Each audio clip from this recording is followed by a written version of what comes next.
नमस्कार साथियों, स्वागत है आपका अपना यूट्यूब चैनल द ब्रेन ज्ञान पर। आज हम कक्षा 10वीं के इतिहास के कुछ ऐसे महत्वपूर्ण प्रश्न को देखेंगे जो परीक्षा में बार बार पूछा जाता है। तो आइए देखते हैं आज का पहला प्रश्न। पहला प्रश्न है 1871 में कौन सी संधि हुई थी?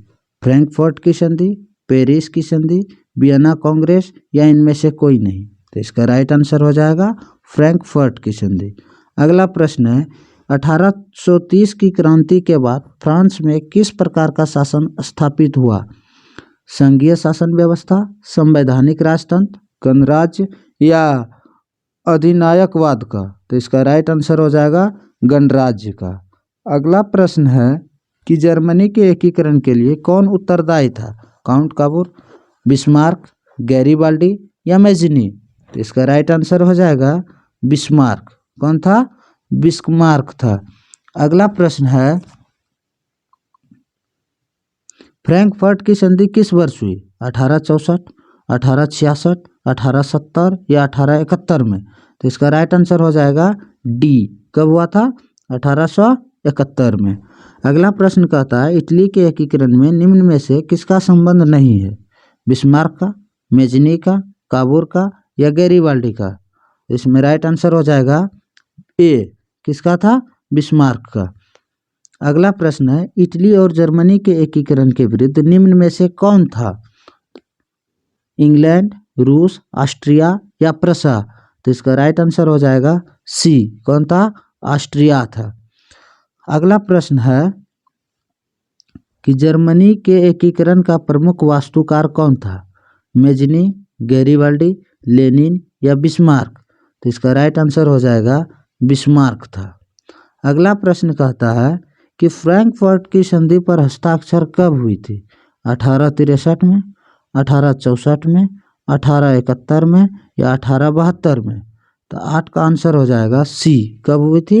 1871 में। अगला प्रश्न कहता है काउंट काबूर को विक्टर इमैनुएल ने किस पद पर नियुक्त किया था?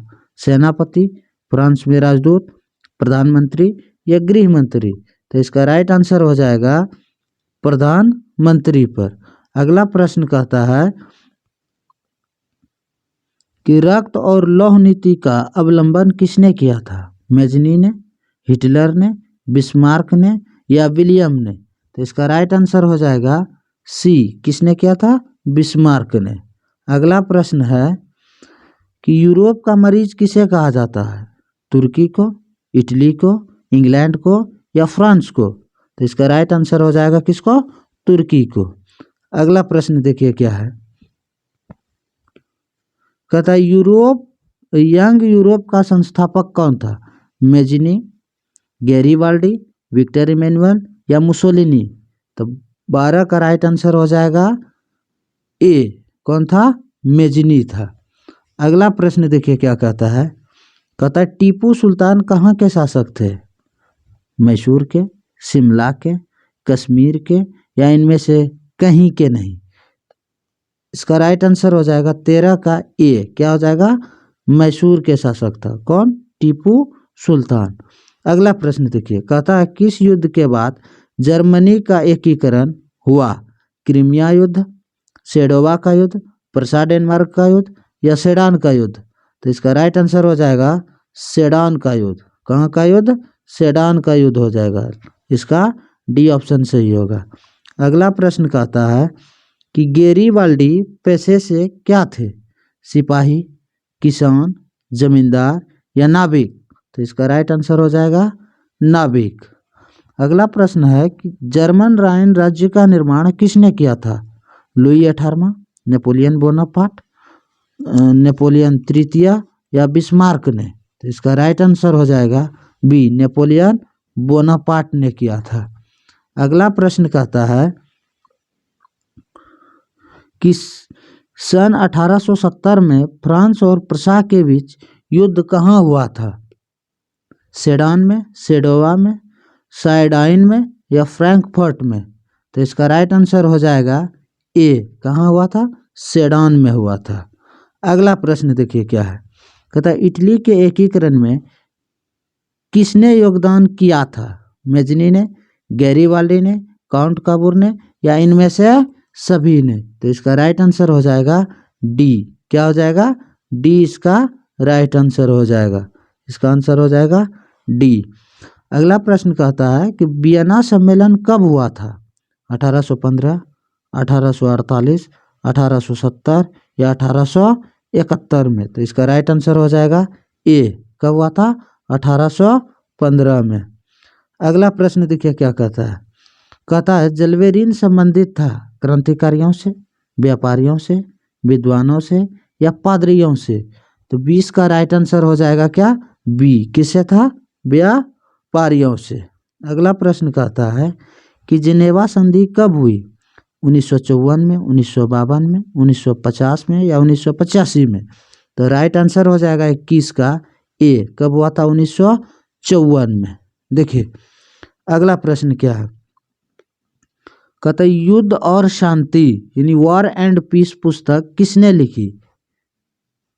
प्लेखानोव ने, लियो टॉलस्टॉय ने, कार्ल मार्क्स ने या तुर्गनेव ने? तो इसका राइट आंसर हो जाएगा लियो टॉलस्टॉय ने।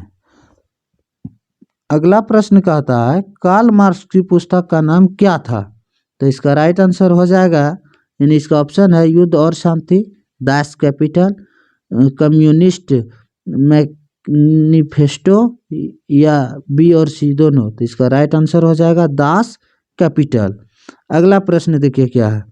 कहता है कि रूस की बोल्शेविक क्रांति के नेतृत्व किसने किया था? रूस के बोल्शेविक क्रांति का नेतृत्व किसने किया था? केरेंस्की ने, ट्रॉट्स्की ने, लेनिन ने या स्टालिन ने? तो इसका राइट आंसर हो जाएगा लेनिन ने। अगला प्रश्न क्या है। कहते समाजवादियों की बाइबिल किसे कहा जाता है? सोशल कॉन्ट्रैक्ट को, दास कैपिटल को, अप्रैल थीसिस को या इनमें से किसी को नहीं? तो इसका आंसर हो जाएगा बी, दास कैपिटल को। अगला प्रश्न देखिए क्या है। कहता है साम्यवादी शासन का पहला प्रयोग कहाँ हुआ था? रूस में, जापान में, चीन में या क्यूबा में? तो इसका राइट आंसर हो जाएगा रूस में। कहाँ हुआ था? रूस में। अगला प्रश्न कहता है कार्ल मार्क्स का जन्म कहाँ हुआ था? इंग्लैंड में, जर्मनी में, इटली में या रूस में? तो इसका राइट आंसर हो जाएगा जर्मनी में हुआ था। अगला प्रश्न कहता है कि बोल्शेविक क्रांति कब हुई? जनवरी 1905, फरवरी 1917, नवंबर 1917? तो इसका राइट आंसर हो जाएगा नवंबर 1917 में। अगला प्रश्न कहता है दास कैपिटल का प्रकाशन किस वर्ष हुआ था? 1848, 1864, 1867 एंड 1883? तो इसका राइट आंसर हो जाएगा 1883 में, सॉरी 67 में। कब हुआ था? 1867 में। अगला प्रश्न कहता है कि वॉर एंड पीस किसकी रचना है? कार्ल मार्क्स की, टॉलस्टॉय की, दोस्तोयेव्स्की की या एंजल्स की? तो इसका राइट आंसर हो जाएगा टॉलस्टॉय की। किसकी? टॉलस्टॉय की। देखिए अगला प्रश्न कहता है कार्ल मार्क्स ने 1867 ईस्वी में किस पुस्तक की रचना की जिसे समाजवादियों का बाइबिल कहा जाता है? समाजवादी घोषणा पत्र, the German ideology, Das Kapital या वर्ग संघर्ष? तो इसका राइट आंसर हो जाएगा दास कैपिटल की। चलिए अगला प्रश्न कहता है ब्रेस्ट लिटोवस्क की संधि किन देशों के बीच हुई थी? रूस और इटली, रूस और फ्रांस, रूस और इंग्लैंड, रूस और जर्मनी के बीच?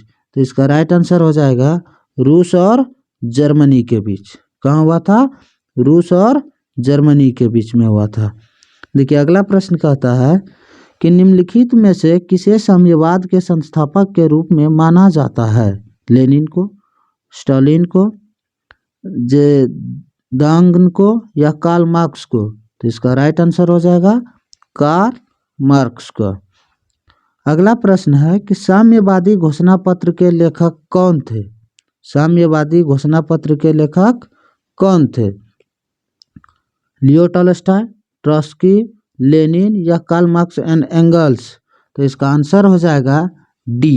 कौन हो जाएगा? Karl Marx and Engels. अगला प्रश्न है कि रूस में कृषक दास का अंत कब हुआ था? 1861 में, 1862 में, 1860 में या 1870 में?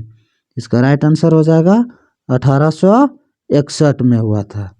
चलिए अगला प्रश्न देखिए, कहता है रूस में जार का क्या अर्थ होता है? पीने का बर्तन, पानी रखने का मिट्टी का पात्र, रूस का सामंत या रूस का सम्राट? तो इसका ऑप्शन हो जाएगा रूस का सम्राट। अगला प्रश्न देखिए, कहता है रॉबर्ट ओवन कहाँ का निवासी था? फ्रांस का, जर्मनी का, ब्रिटेन का या ऑस्ट्रेलिया का? तो इसका आंसर हो जाएगा ब्रिटेन का। कहाँ का था? ब्रिटेन का। चलिए अगला प्रश्न कहता है हिंद चीन में कोलोन किन्हें कहा जाता था?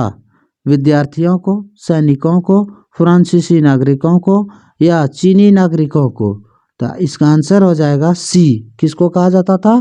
फ्रांसीसी नागरिकों को। अगला प्रश्न कहता है हिंद चीन पहुंचने वाले प्रथम व्यापारी कौन थे? अंग्रेज, फ्रांसीसी या और इसका पुर्तगाली या डच? तो इसका राइट आंसर हो जाएगा क्या? पुर्तगाली था। कौन था? पुर्तगाली इसका राइट आंसर हो जाएगा। अगला प्रश्न देखिए क्या कहता है। कहता है कि अंकोर वाट का मंदिर कहाँ स्थित है? वियतनाम में, लाओस में, कंबोडिया में या थाईलैंड में? तो इसका राइट आंसर हो जाएगा कंबोडिया में। कहता है कि अंकोर वाट के मंदिर का निर्माण किस शासक के द्वारा करवाया गया था? सूर्यवर्मन द्वितीय, नरोत्तम सिंघानुक, दोस्तोवस्की या एंजल्स? तो इसका राइट आंसर हो जाएगा नरोत्तम सिंघानुक के द्वारा करवाया गया था। अगला प्रश्न देखिए, कहता है कि मार्च 1946 में फ्रांस और वियतनाम के बीच होने वाला समझौता किस नाम से जाना जाता है? तिनतसिन, कैंटन, हो ची मिन्ह या इनमें से कोई नहीं? तो इसका आंसर हो जाएगा 42 का इनमें से कोई नहीं होगा। इसका इनमें से कोई नहीं होगा। अगला प्रश्न देखिए, कहता था history of the loss of Vietnam किसने लिखा था? हो ची मिन्ह, क्वांग, फॉन वोई चाओ या त्रियू ने? तो इसका राइट आंसर हो जाएगा क्वांग ने। किसने लिखा था? क्वांग ने। अगला प्रश्न कहता है उत्तरी एवं दक्षिणी वियतनाम का एकीकरण कब हुआ था? 1965, 1968, 1970 या 1975 में? तो इसका राइट आंसर हो जाएगा 1975 में। अगला प्रश्न कहता है कि कंबोडिया की राजधानी कहाँ है? हनोई, नोम पेन, बैंकॉक या ओटावा? तो इसका राइट आंसर हो जाएगा कहाँ हो जाएगा? 45 का बी हो जाएगा। क्या हो जाएगा? बी। अगला प्रश्न देखिए क्या कहता है। तो वियतनाम का एकीकरण कब हुआ था? 1970, 1980, 1979, 1975 में? तो इसका आंसर हो जाएगा डी। कब हुआ था? 1975 में हुआ था। कहता है सिंगापुर कब आज़ाद हुआ? लास्ट क्वेश्चन है इसका। सिंगापुर कब आज़ाद हुआ? 1955, 1960, 1962 या 1965? तो इसका भी आंसर हो जाएगा 1965 यानी डी। आशा करते हैं कि आज का प्रश्न आपको अच्छा लगा होगा और इससे भी पहले हिंदी और जीव विज्ञान के कुछ प्रश्न को मैंने डाला है। अगर आपको अच्छा लगता है तो आप अगला वीडियो देखिए और लाइक भी कीजिए और अपने दोस्त को भी शेयर कीजिए ताकि उनका भी प्रिपरेशन अच्छा से तैयारी हो सके। धन्यवाद।